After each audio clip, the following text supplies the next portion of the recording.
your track record for overcoming difficult things in your life is 100%. It's probably the only thing in your life that you've got 100%. You did this, you did that, you did that, you did that. So whenever you're struggling, you basically remind yourself of all these times which you've overcome hard things. And it gives you that perspective to say, look, if I've done all of those things, this is going to be a breeze. That's such a powerful reframe, because when you look back on the past, instead of like beating yourself up once again that however many bad relationships you'd had, right, or lost money or put on weight or whatever it is looking at it and going, wow, that was a really tough time of my life and look how I came through it. It's such a powerful reframe.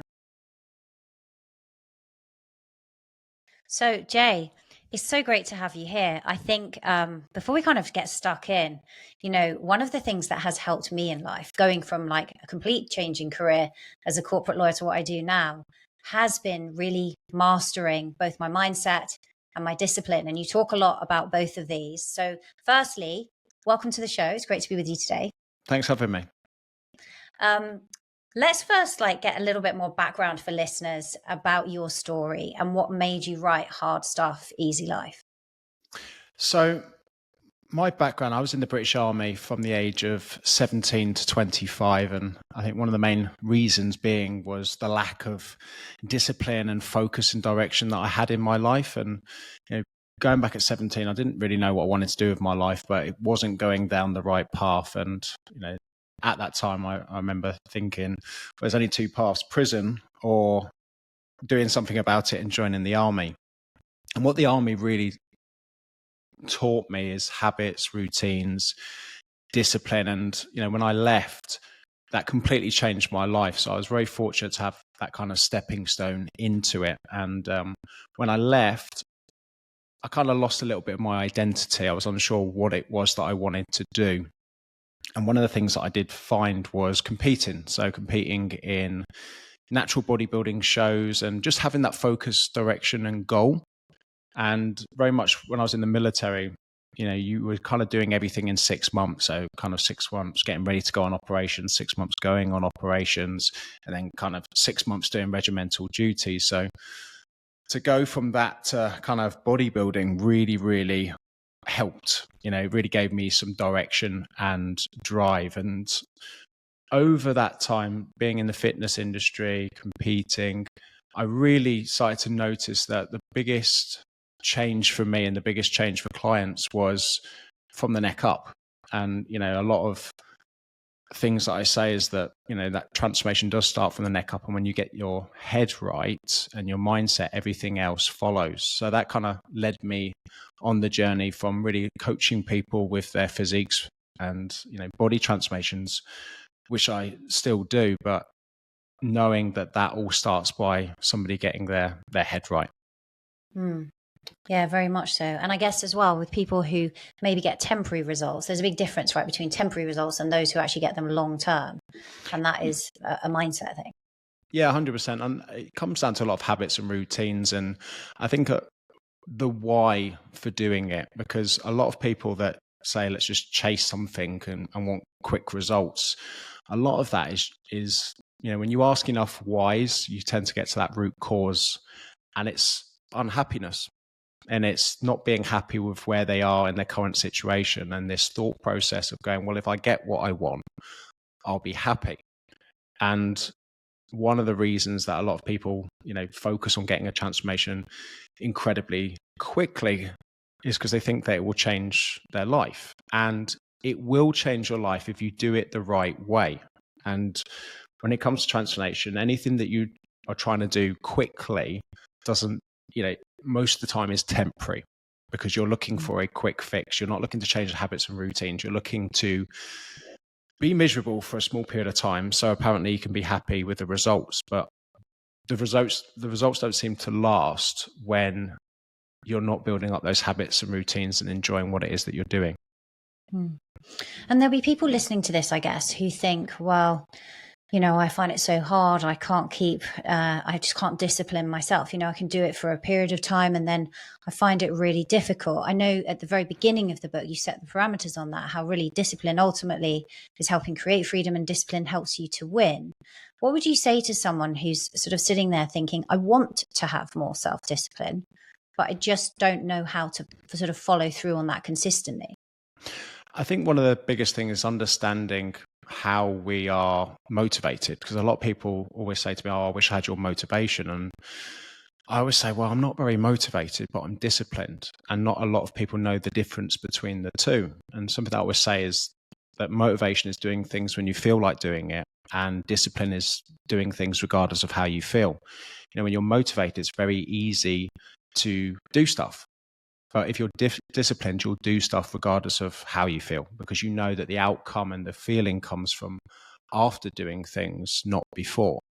And a lot of what I say when it comes to the book is life is hard. And it's this assumption that it's meant to be easy that messes people up, because anything that is usually hard to do tends to be good to do. And we tend to get heavily rewarded for doing it. Building a business is tough. Building a physique is tough. But, if all of that was easy, we'd all be millionaires walking around with six packs. It's the reality of it. One of the things that I've found is that if we rely on ourselves to get results, we tend to struggle because we're the first people to convince ourselves to do something different. If we hold ourselves accountable to other people, we have this kind of vision of how we want to be seen by other people. And a lot of the time when we have that accountability, when we have that community around us, it's amazing how much we can stay on track and be motivated with our goals. Especially, I think one of the hardest things when you're trying to achieve something is those really difficult days when you need that support. And when you are doing anything difficult, such as building a business, building a physique, a lot of the people around you are not wanting to do that themselves. And that can be close family and friends. So you don't necessarily have that support network of people that understand what it is that you're going through. And when you do find like-minded people who want the same things, it's very easy to stay on track, because you can lean into those people during those difficult days and get through them. So true, isn't it? So true. Because when you think back to like when you were at school and you're taking important exams, right? Like GCSEs in the UK, I've, just done that with my eldest, and now we're doing a year of GCSE and A-levels. The critical difference is so are all their friends, right? So none of them, if they want to do well, are going out partying, but that doesn't happen easily in real life, does it? Because as you say, you may have a physique goal or a goal with your business, or you have a different quarter, for example, that you're focusing on something, and it doesn't necessarily line up with other people. So I think that element of community is so important.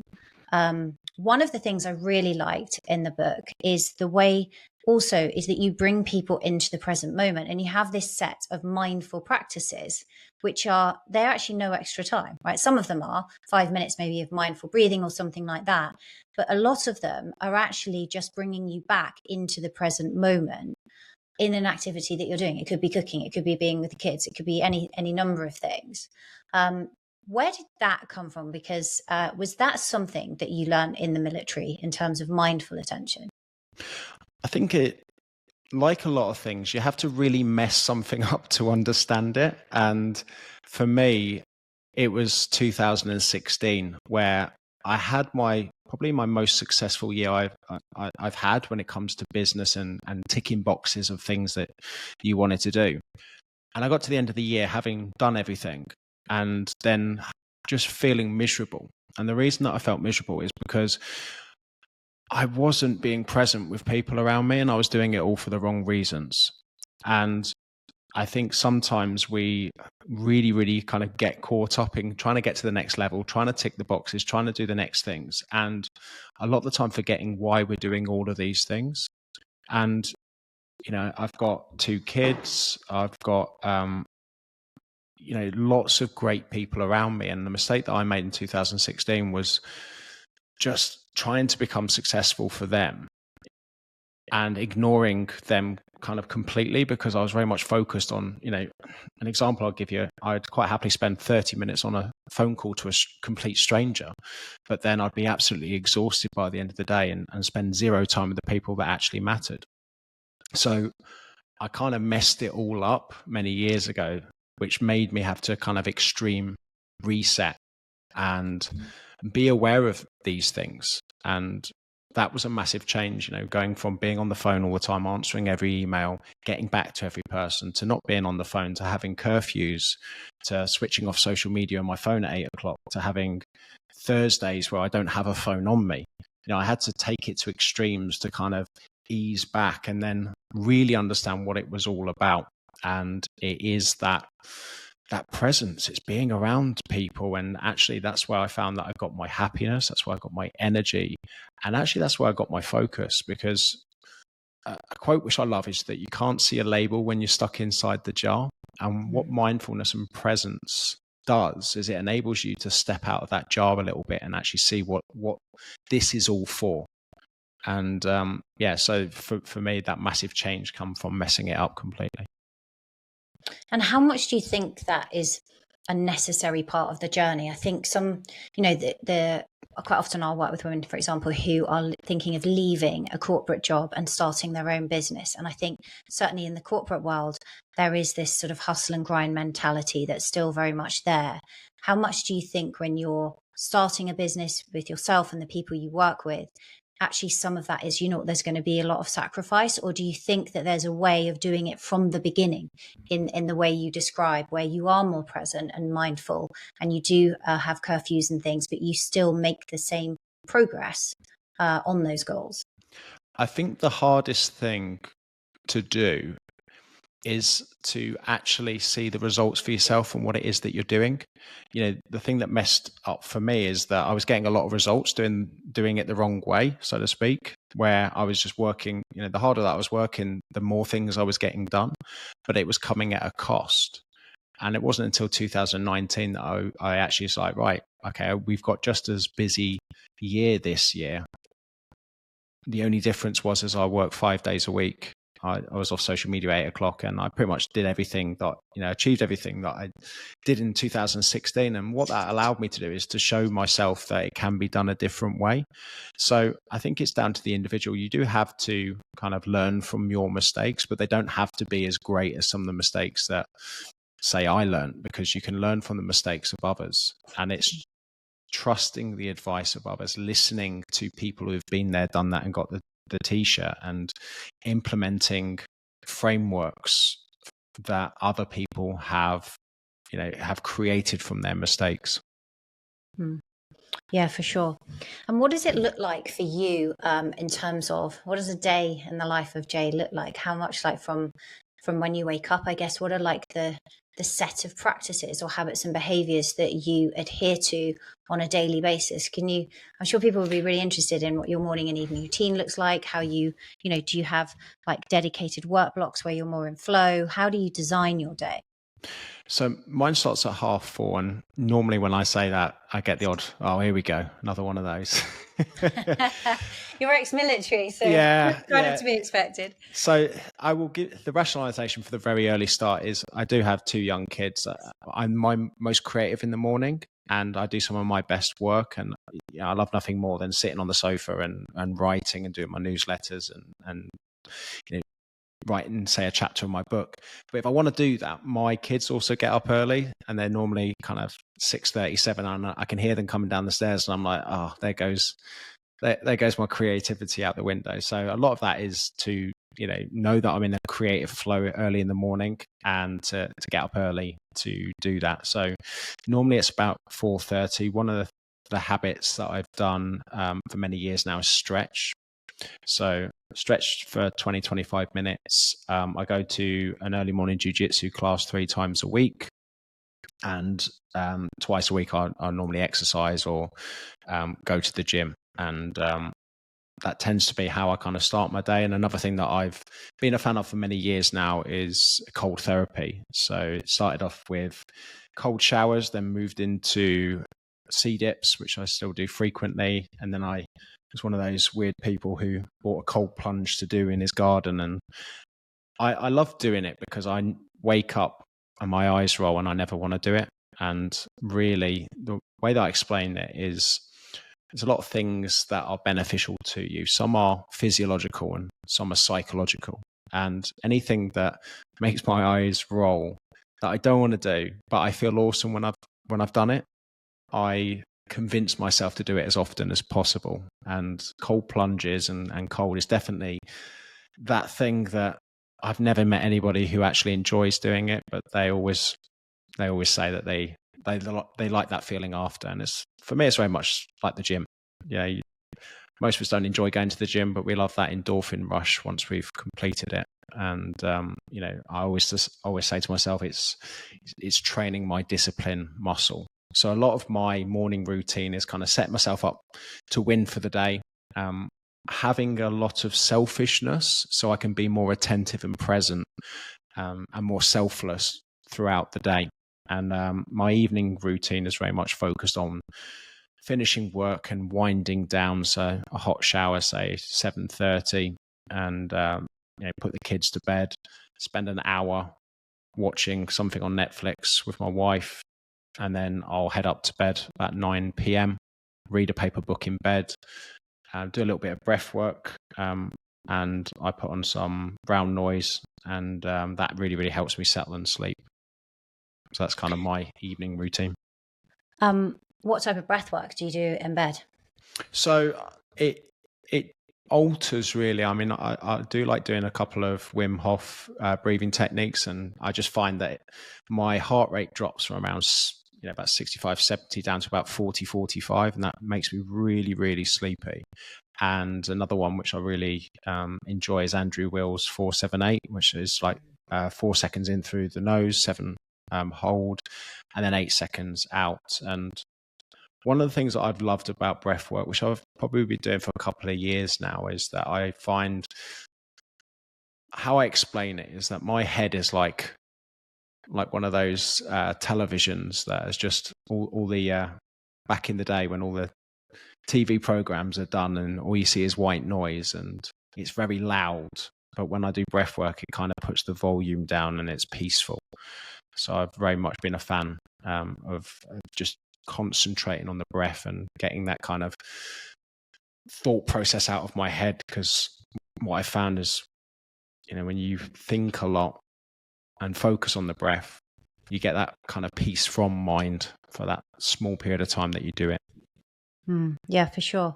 So is it a form of sort of like meditation for you as well, a little bit, because you're getting that quiet time, or do you do a separate meditation practice, or is that sort of rolled in with that breath work? Yeah, kind of rolled in. I'd say cold plunging is an extreme meditation, because you're trying to not, I think you're trying to allow a thought to pass without dwelling on it and concentrate on your breath. And when you get ice cold water plunged into, you can't think of anything, and the only thing that you can think of is breathing. So I always call that my extreme meditation technique, and the breath work really, really helps.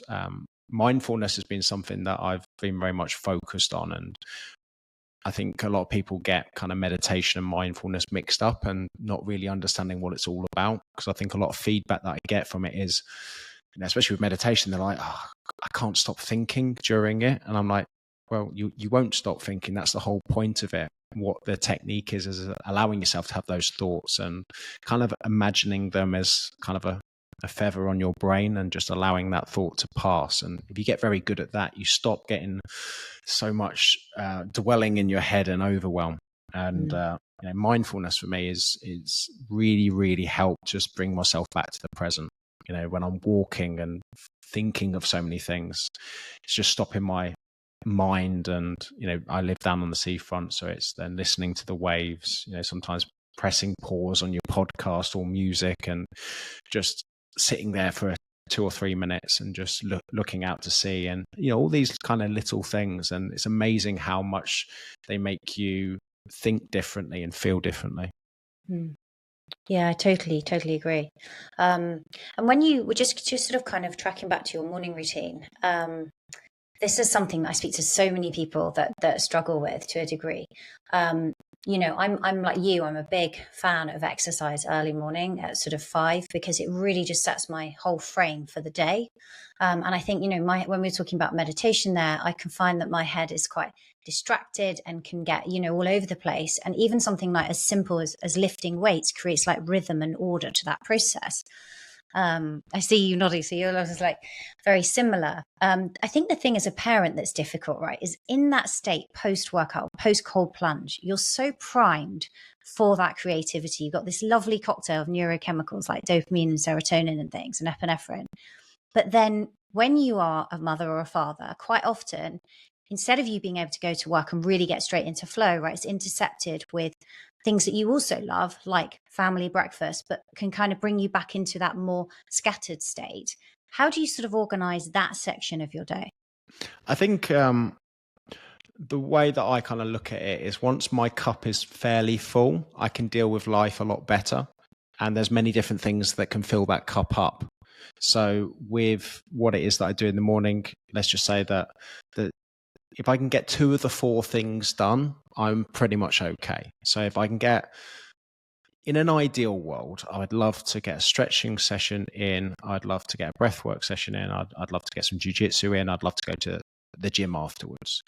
But reality kicks in, and I could probably sometimes maybe just get my stretching and jiu-jitsu, or maybe just get my stretching and breath work. And as long as I get 2 of the 4, my kind of cup is full for at least until lunchtime. And I will, depending on my diary, see if I can get something in as a plan B later on in the day. But I do like to get as much in as possible early in the morning, so I'm ready to rock and roll. But as you said, it's not easy. It really, really isn't. I've had days where I've just planned so much, and then my kids have had other arrangements. And I think one of the things that I've learned is to have a backup plan. And one of the things that I'm a massive fan of when it comes to hitting goals is having non-negotiables. And that's really, really helped me. So my non-negotiables at the moment is 2 gym sessions a week, 3 jiu-jitsu sessions, and then mapping them out in my calendar, but also knowing that life has other ways, life has other things in store for me. So what am I going to do as a backup for that? And the great thing about exercise is that a lot of people think that you need to go to the gym to do it. A lot of people think that, you need an hour to exercise. In actual fact, you don't. And having a plan B for me is doing a body weight workout, or having something that I can go to. Or if I can't get, a 10-minute Wim Hof set, 4 cycles, I can just focus on maybe 2 minutes of 4-7-8 breathing. So I think the thing that I'm trying to say is that if you only have a plan A and it gets ruined, then these things can be difficult. But it's when I hear those footsteps down the stairs, I end up smiling and going, well, my plan A is ruined. At least I can focus on plan B. And what that allows me to do is when those footsteps come down, to smile and be present rather than actually going, you've just messed up my morning. Yeah. And also because, right, it's so important as well, right? That family connection and everything is also so, so important and lovely. One of the things you also say in the book, when I look at your 7 mindset principles, is to love yourself.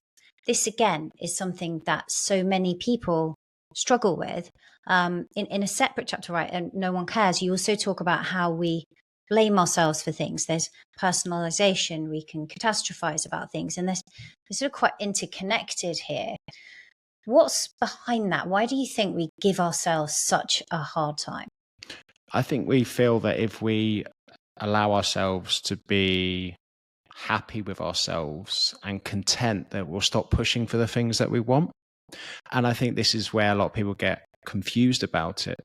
First and foremost, there's been a big study, and we do have a self-love crisis. The study was taken by about 3,000 or 4,000 people, and they were asked to kind of rate themselves between 1 to 10, 1 being, don't love myself whatsoever, and 10 being absolutely adore myself. And the average was 4.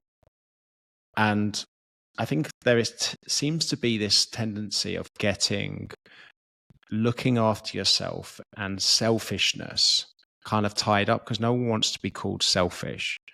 And everyone is very much, when we look at self-awareness, a lot of people are, once again, very worried what people's opinions are of them. So loving yourself is normally associated with someone who's narcissistic, who is selfish and they don't want others to view them as that. And counterintuitively, when you do fill up your cup first, you can be a lot more selfless.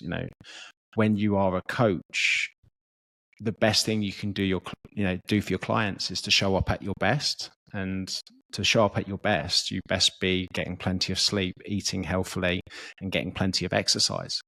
So loving yourself is all about prioritizing yourself so you can turn up better for the people that you love and the people that you care about, and most importantly, your clients too. So I think that seems to be one of many reasons why a lot of people aren't prioritizing themselves. And a lot of people tend to put others before themselves. And I think, especially, I have worked with a lot of mothers and that, and it can be very, very difficult to kind of change that narrative of going that, the aim of life to me is to spend as long on this planet as possible with the people that I care about. And the only way that I'm going to do that is by prioritizing my own health and wellness, both physical and mental. It's very true. It's very true. I guess I'm curious as to the differences in approaches that you've seen in the military compared to, for example, corporations, because in many kind of toxic corporate cultures, something goes wrong. There is this attitude of blame. Let's find out where it went wrong, why it went wrong, who did it. How does that differ to the approach that's done in the military in terms of like analyzing what might have gone wrong and how to learn from it, and just whether there is less personalization, if you like? Yeah, I think with the military, one of the things I've transitioned into civilian life is what I call the after action review. And it's just basically 3 questions: what went right, what went wrong, and what can be improved next time. And I think it's a great one to move into a civilian environment, because sometimes when things mess up in a military environment, especially on operations, there isn't a what can be improved next time. But it's a very, very different it can be very different in a corporate setting. So the toxicity of the military is something that, and I've been out a long time, so it might have changed, but I very much doubt it. And it was the whole shit rolls downhill, and guess what? You're at the bottom. I was only in for 7 years, so I was always at the bottom. And it's this pointing of blame. And one of the things what amazed me, nowadays, is that it's the higher up that should take responsibility. Everything is your fault, and that's one thing I remind myself in business. You can't control other people, but you can control how you respond to things. And it's one of the things that it comes in line with that loving yourself. It's like blaming other people for things is not going to help you. You can't change people's behaviors. You can't change what people do to you, but you can take a pause, take a breath, say, okay, this is my responsibility. I can't change what's happened. What can I do now? And actually what happens with being in a leadership role with that is that people want to follow you more. People want to do more for you because you are taking that responsibility. Yeah, and it's such a great question. What can I do now? Right. So you're just thinking about in the next moment, bringing that presence back. You also say, don't allow feelings to affect your future. And you have a very helpful emotion wheel that people can have a look at in the book itself. When you say don't allow feelings to affect your future, that again is something so many people struggle with, right? That they almost, so commonly you'll hear people feel that there is a new future that they want to create and bring into their life, but they almost have this undeservedness or fear around it, or feeling that somehow that isn't going to be the reality for them, right? It's just for other people. What would you say there? How can you acknowledge your feelings, but still embrace that new goal that you're working towards and not let it affect you? Yeah, I think it's understanding what you're currently feeling. And a lot of people don't understand what certain feelings are. A lot of people don't understand the difference between feeling overwhelmed and feeling anxious. And actually, when you understand these feelings, you can put them in a thought process of going, okay, cool. When I'm feeling overwhelmed, I want to shut the world down. And actually I'm becoming unproductive. And it's like, well, overwhelm is having too many things in your head. So what you need to do is get a pen and paper out, write things down, get a whiteboard and jot things out and get it out of your head and then come up with a plan. So whenever when you're anxious and you have a lot of anxieties, I find that for a lot of people, they're just thinking too much into scenarios into the future that have yet to happen. And most of them never happen. They stay in their head. So it's like, okay, why am I thinking this? And what happens if it does happen? And actually, all of those things, then you think, well, actually, if this did happen, I would do this. Or if this did happen, I would do that. And it's like, well, we've got a plan if that does happen now. So let's just focus on that. So a lot of people allow that fear of failure to not even start. And it's like, well, hang on a minute. If we understand that if we make mistakes, we learn lessons and we grow, and you're suddenly having this fear of failure, so not starting, then you've automatically failed. So the whole not allowing feelings to affect your future is that in order to get what it is that you want, when you're feeling things, you need to see yourself through it. So if you're, for example, social anxiety stops you from meeting new people, whenever you feel social anxiety, you'll never meet new people. But if you're feeling social anxiety and you say to yourself, okay, I'm feeling anxious now because I'm nervous about speaking to people, I'm going to challenge myself to go and introduce myself to two people. I'm going to ask certain questions, which I've learned, that spark a real good conversation. What happens in that situation is you meet new people, you network with new people, and you get this feeling of overcoming something. And then that becomes your default because you've shown yourself that you can do something different when you're having a thought or a feeling. And that is the only way of overcoming something, because you always do a certain reaction to a feeling. You've just conditioned yourself to automatically do that when that feeling arises. And social anxiety, I think, has become even more worse post-COVID, because a lot of us have spent, a lot of us struggled with it before, and so many of us are doing, are not going out, not meeting new people, not networking, not sparking conversations. So it's such an important thing to understand that feeling and push through it, which is, once again, not easy.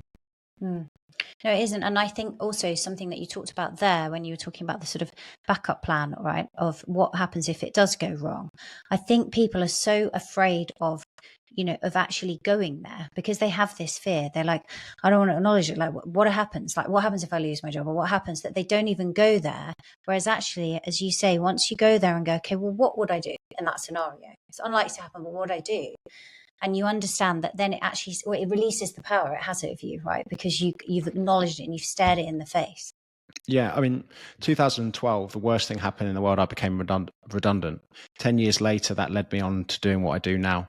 2016, I had a massive meltdown and did everything wrong. But had I not, I wouldn't be doing everything differently and the right way now. And actually, what I realize is that my biggest mistakes have been the biggest turning point in my life. So why would I be afraid not to make those things if I know how much of an impact that they've had in my life? Yeah, it's very, very true. That's another thing that you make clear, actually, and what you were doing there is another principle is make peace with your past, which you have done, right? So got made redundant, this happened, I messed things up in 2016.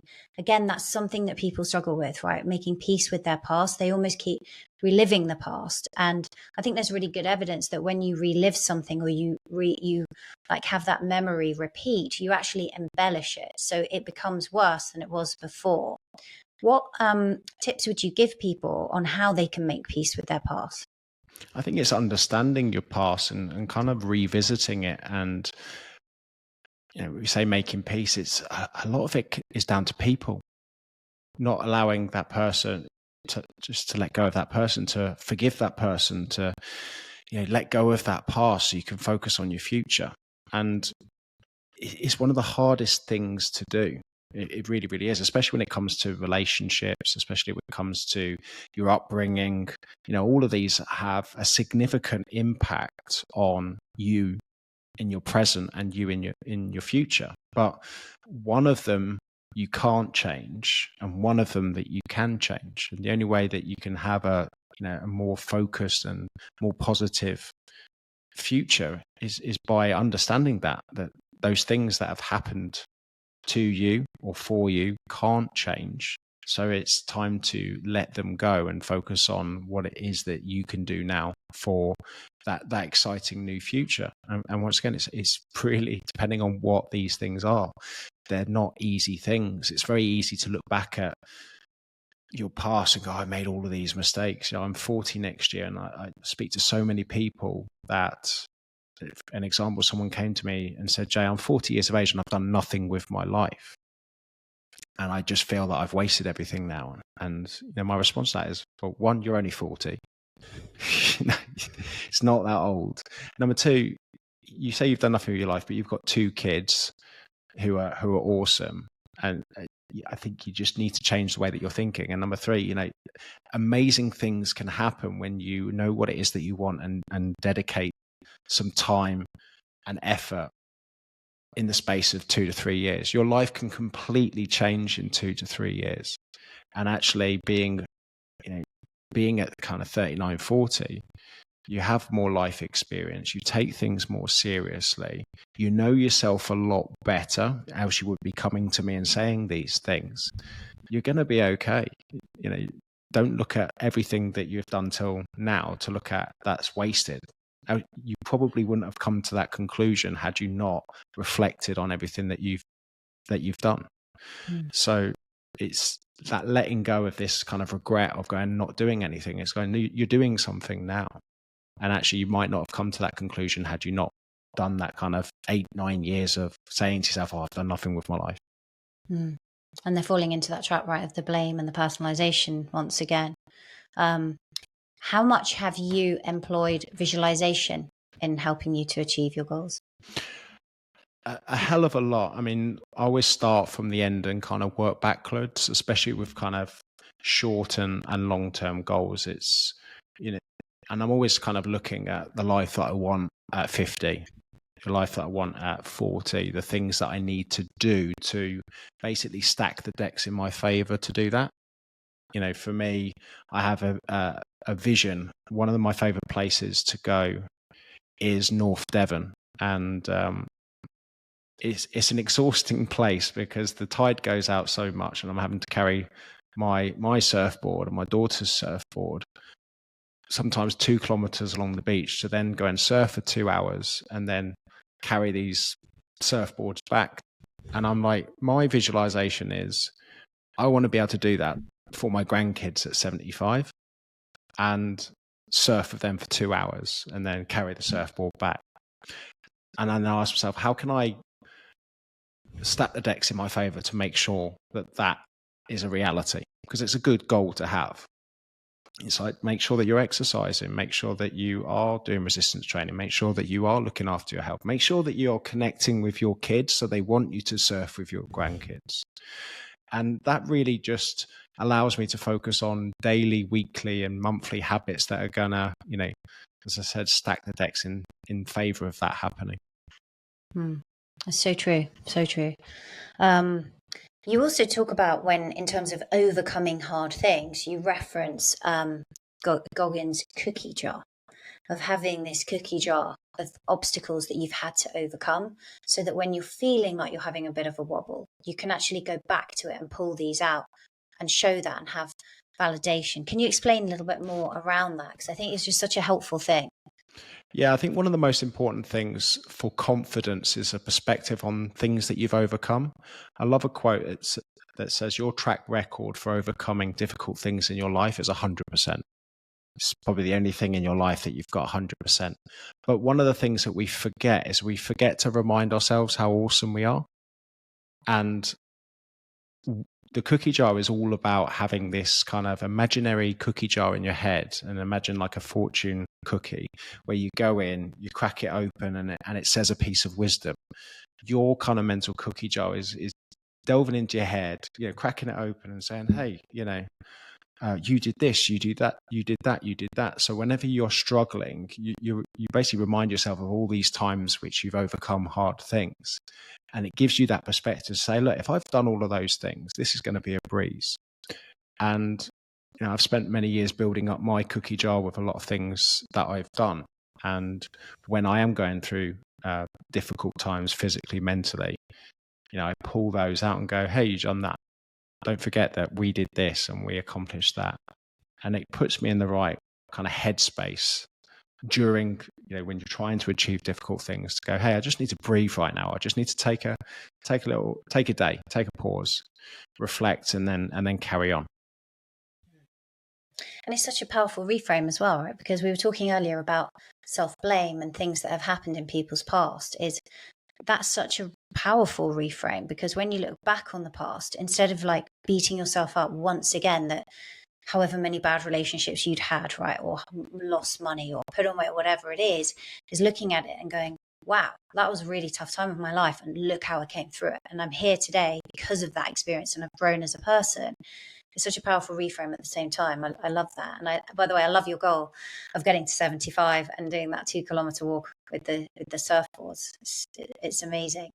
I think what the book does is it provides a very powerful framework for people to have that discipline to come back with consistency every day. I think too often, and again, some of this comes back, I know, from the corporate conditioning I experienced, is to think that I've just got to go all in, right, or all out, and just sacrifice sleep and sacrifice my health for a period of time. And then you're postponing that future happiness on everything. And I think what the book really provides is a framework of actually how can you really live with present moment attention every day and move faster on your goals, because of that consistency in those healthy habits and behaviors.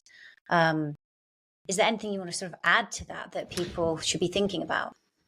Yeah, I think, we talk about, you might have some people say, well, I haven't built up a cookie jar yet. And I think this comes down to pushing yourself into doing difficult things to build up that cookie jar. And secondly, just one of the things that really changed the game for me with gratitude and visualization was something called negative visualization. And it is imagining yourself not having the things that you take for granted.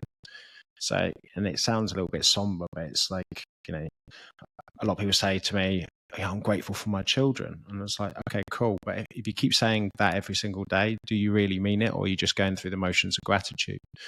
And a negative visualization is getting a phone call from the police to say that there's been a horrible accident, and unfortunately, it's been a car accident, and your children didn't make it. And that's really, when you think about that, that's the worst thing that could happen. And then you open your eyes, and that's not a reality. That's just a thought.